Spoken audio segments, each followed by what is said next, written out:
Ivana Marković-Vasić, moja gošća, pričat ćemo o grupi Mame Šapčanke. Veliki broj mama iz našeg grada je u ovoj zatvorenoj grupi. Zašto zatvorena grupa? Kako se postaje član ove grupe i šta je moguće vidjeti u ovoj grupi? Čućemo upravo od moje sagovornice. Dobar dan i dobrodošli u emisiju. Dobar dan, bolje vas našla. Ivana, pre koliko ste osnovali ovu zatvorenu grupu? Pa eto, kad sam se porodila, znači marta 2017. Nekih mjeseci i po dana nakon toga, znate kako već ide da izaberete svog pedijatra, i to je za dete, i nisam znala da li su svi ti podaci na sajtu našeg doma zdravlja odgovarajući, i pravo da vam kažem, razmišljala sam gdje bih to mogla da postavim pitanje, a da ne zovem svaku drugaricu pojedinačno, i onda sam htjela to lokalno da postavim, shvatila da ništa tog tipa nema, i to je bilo znači maja 2017. godine, i otvorila sam tu grupu Mame Šapčanke, gdje sam u suštini prvo dodala sve moje drugarice, međutim to se jako brzo proširilo i dokazalo se da je stvarno nešto tako i nedostajalo našem gradu. I grupa sada broji koliko? Skoro 3000 članica. Da li su sve mame ili se mame. Po neki tata provuče?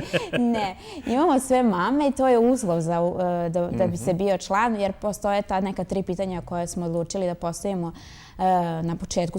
Samo ime kaže Mame Šapčanke i naziv, to je prvo pitanje je Draga mama. Tako da pretpostavljam da bude, kako da kažem, zahteva za članstvo od tata, ali generalno ne prihvatamo. Prosto su tu mame koje su Šapčanke ili koje su negde odlučile da im ovo bude mesto prebivališta. I koliko je za ovaj vremenski period, koliko je ova grupa značila mamama u odabiru pedijatra, nekih drugih usluga, nekih administrativnih poteškoća ili problema, nekih saveta? Mislim da je podosta.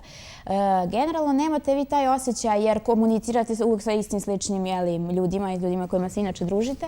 Međutim, često zaista čujem komentare od poznanica, od komšinica ili čujem priče gde zaista im je pomoglo.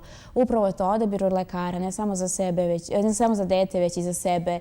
Onda što se tiče dečeg, recimo, dodatka ili nekih papiroloških strana gde su morali da završavaju nešto u vezi sa opštinom, do pronalaženja, recimo, nešto što vam treba za kuću, pa niste znali da to treba gde biste mogli u stvari to naći, do generalno kao neki servis. Znači, šta god neka mama pomislila da joj treba ili da bi mogla naći informaciju, čini mi se da grupa baš dobro funkcioniše na tom nivou. Jer u roku od bukvalno par minuta nakon što postavite pitanje i ono bude odobreno, vi dobijete odgovor. Tako da, dobro je. Koliko su mame aktivne od tih 3000 članica, koliko su svakodnevno ili jednom nedeljno bar aktivne sa nekom informacijom, savetom, predlogom, pitanjem? Imamo prilično aktivne mame koje na nivou jedne nedelje bar nešto učestvuju sa komentarom ili nekim pitanjem ili informacijom. Naravno, dosta njih su samo i posmatrači, ali posmatrači u smislu da nađu informacije koje im trebaju, pa sad ne treba da postave naknadno.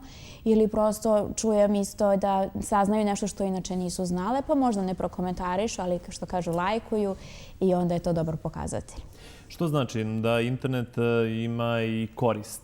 Nekako u poslednje vreme ga tako kritikujemo da možda suludno vreme trošimo na internetu, ali on može da bude od velike koristi. Naročito mamama koje su uz bebe i koje nemaju puno vremena za društvene mreže, ali evo korisni savjeti svakako mogu da se pronađu. Jeste, to je onako prednost. Zaista društvene mreže jesu nešto što nam svima, da kažemo, gubimo vreme na njima, dobrim delom, ali ovo stvarno je, znači, ono što vidim je kad već ste tamo, onda bar da imate kako koristi za sebe, tako i koristi za svoje dete, što je, kad postanete mama, nekako i najbitnije. A da li je bilo situacija koje nisu mogle da se reše, da niste mogle da dobijete pravu informaciju, pravi savjet, obaveštenje? Pa, pravo da vam kažem, za sada ne. Mislim da je zaista lepo to funkcioniše. Mame su vrlo nesebične i dešava se, recimo, da nekad ne žele možda javno da komentarišu, ali onda naravno svi možemo poslati privatnu poruku i onda se to tako reši. I generalno za sad mislim da nije bilo nekih nerešivih situacija. prostora za nove mame koje žele da se priključe grupi ima? Uvek, hvala Bogu. Znači, fali nam još malo do punih 3000, što je onako baš lepo. Znači, idemo u dobrom pravcu, što kažu. Tako da, naravno. I koji je način, kako? Najčešće to bude po preporuci, pošto to znate kako se već dodaju članovi u grupu, jer je grupa zatvorenog tipa. Znači, moraju se odobriti zahtevi. Upravo zbog toga imamo ta 3 pitanja, čisto da malo da napravimo filter svih tih mama koje bi želela. Dešava se da ne imamo, recimo, prodajne profile ili tako nešto, a to zaista nije prioritet grupa. Prioritet grupe je taj savjetodavni tip i informativni tip. I ako možemo da olakšamo mamama, sjajno. Jer postoje mnoge druge grupe koje služe za prodaju proizvoda i oglasa i ostalo.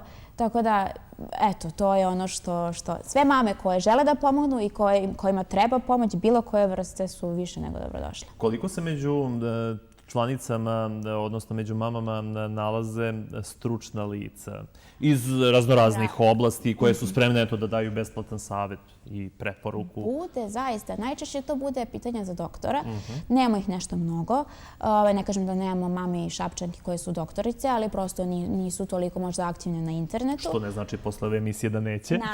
Naravno. One koje jesu, zaista vrlo, vrlo često daju savete i nude, mislim, u suštini svoje usluge u smislu da mogu doći u bolnicu i posavjetovati se, što je zaista sjajno. Jedan od njih je doktorka Mozetić, recimo naš fizijatar, koja vrlo zna da bude aktivna kad treba nekoj mami. Onda često se dešava da traže usluge advokata ili recimo računovođe ili, znate, insajderske informacije da neko radi recimo u opštini ili ne znam nijak gde. Zaista mame budu vrlo, vrlo, vrlo ljubazne i predusretljive.